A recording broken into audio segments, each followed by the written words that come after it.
Hi, everyone. This is Carolina Millan. Welcome to a new podcast episode. And today I am here with Elena Cardone, the Empire Builder. How are you, Elena? I'm so wonderful. Thank you for having me on your show today.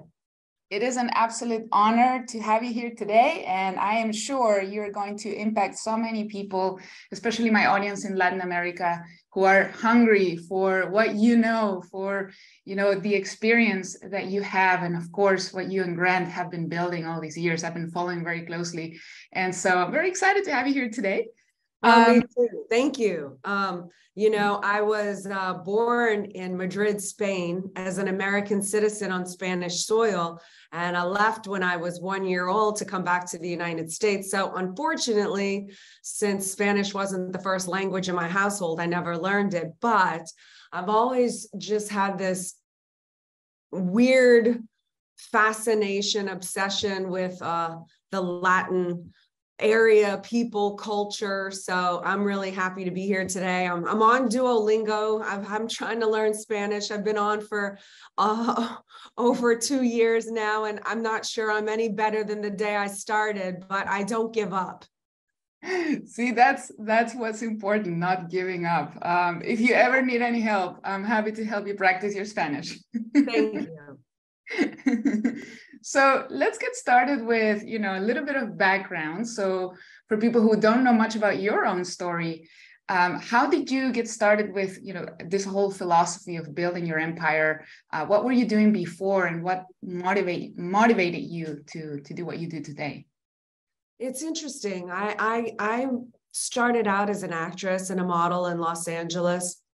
And I had this deep-seated belief that in order to be a really strong, powerful, independent woman, I could never depend on anybody else for anything, especially a man. So I had been operating under that premise for a long time. And then I find myself married to Grant Cardone, and that didn't go away. So for the first 4 years of our marriage, we were getting along, but the game was really about fighting each other because I didn't want to be controlled by him. I wanted to be the boss over this and that. So we had a lot of internal bickering and arguing. So we never could escalate our business into a higher stratosphere because we were building and then destroying with each other. And what happened was in 2008, when the economy collapsed here in America, we were on the verge of losing everything financially, which wasn't nearly what it is today. But back then, it was substantial. And we were on the verge of losing everything. We were about to be wiped out.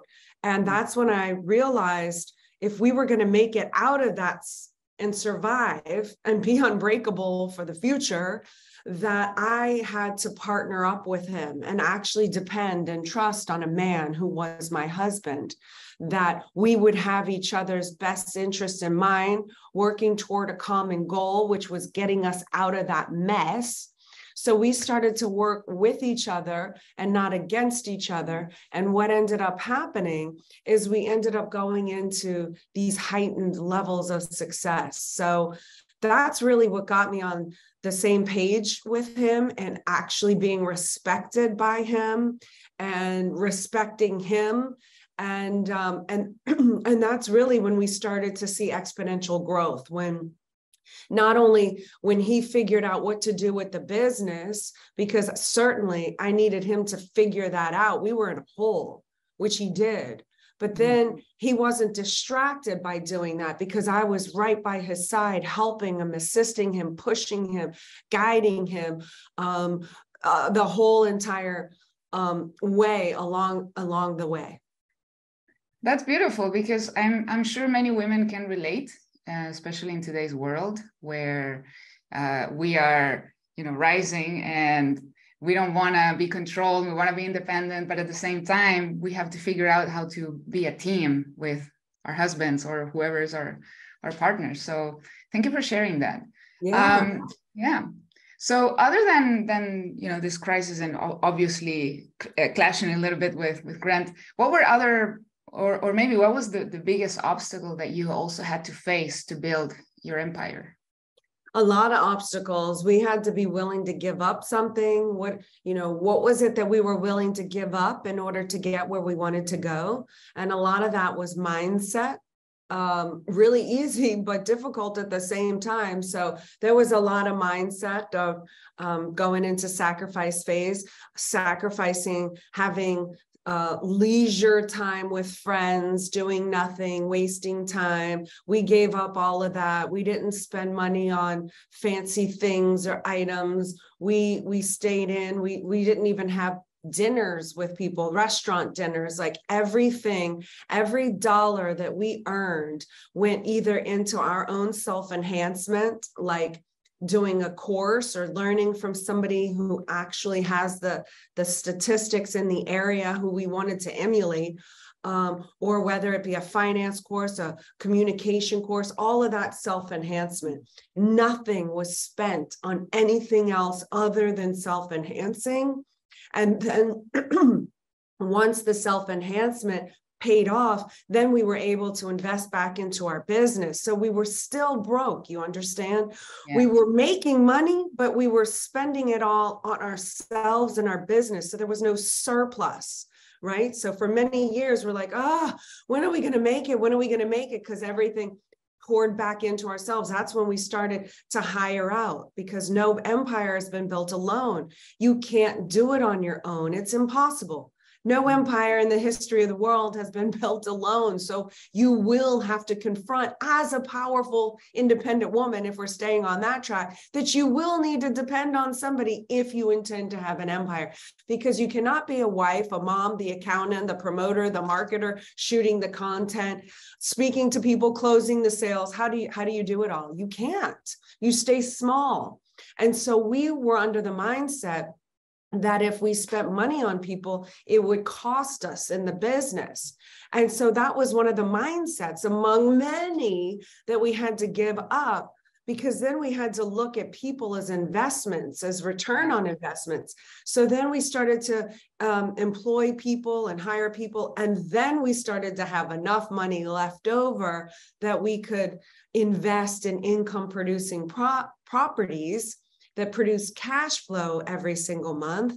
And that's what started to fund the lifestyle that we have today, not earned income. So even to the fact today that we are billionaires, it's so hard for me to even say. I come from Louisiana, New Orleans, Louisiana. I never went to college. I'm self-educated. So it's hard for me to even wow, we did that. But even as billionaires today, we don't violate those principles. We spend earned income always to this day on ourselves. I just finished a high-level communication course. We're constantly working on ourselves to go to the next level and then into the business. And only the income producing asset funds our life to this day. Mm-hmm. That is such an important lesson that I think many people miss. They start making more money, and then the hard-earned money, they go and spend it on cars and houses. And you're not supposed to do that. That money is supposed to go back into the business or into assets that generate returns. Income producing assets for us, right? You nailed it. And most people don't understand that the only three things you need to know about money. Okay, you can go pay in the States here. You can go pay thousands and hundreds of $1,000s on education, and they don't teach you the only three things you need to know about money, which is how to earn it, how to store it, and then how to invest it into an income producing asset that actually pays you every single month, making your money go to work for you, not you working for the money, but the money working for you, whether you're sleeping or sick or on vacation. Our income producing assets from here, when you pay rent in an apartment every single month, that pays you. So you're right. Most people want to show off or celebrate the reward. We don't do that. So when people look at us and see our planes, or I'm in a Chanel, which I never had, by the way, until way later in life.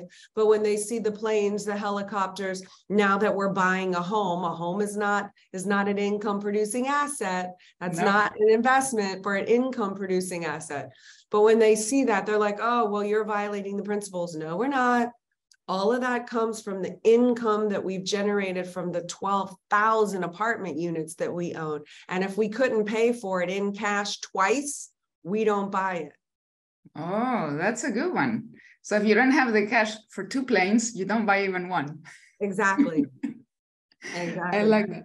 And it's incredible because it forces you see what we briefly, just to sum it up. So income, the money that the earned income never pays for trinkets. It goes into yourself, into your business. The leftover amount gets stored, not saved for a rainy day in a bank that's going to depreciate your value of money sitting in a bank, does nothing.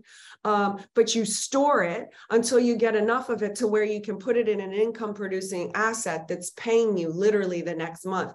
And what happens is that stored money now when we've invested into a real estate property that you can't just pull your money out of right away, then it's what we call go broke. So you go broke, right? Because now we're at zero, where all the other people that are spending the money on the flashy things, right? And they save their money, they go into scarcity mode, because what if it leaves them? They haven't learned this principle. They don't have a passive income to rely on, right? They haven't built it up. So they go into a scarcity mindset of, oh gosh, what if I lose it all? But for us, because we've been disciplined to where when we put the money in an income producing asset, it forces us to go back to ground zero. What do we have to do? We have to earn money again. We have to come up with products and services and ideas, and, creativity follows commitment. And if the need's not there, then you would never see it. But our need is always there, because now we're broke. Not broke on Ferraris, broke on, we put our money into an asset that can pay us. So now we have to rework it. Same thing. It goes to us, business, stored, and then boom. And we've repeated the cycle. So when it comes to us, we have had the discipline over and over and over to basically do a startup from nothing so many times that now we can depend on ourselves and what we know about sales, marketing, scaling, communication, and money mindset, which are the things that Grant's going to be covering over this Unbreakable Business Challenge that's coming up here. Those 5 pillars are the only things you need to know to be unbreakable. And it's what we have so locked into our DNA at this point, that's why we continue to be able to withstand an economic hit, or someone in our family getting sick or passing away, or a lawsuit, because we're in such a stable, unbreakable band of power that it can take a little dip, but it's not going to take us down. We're so abundant in people and resources and wealth and mindset that we cannot be destroyed.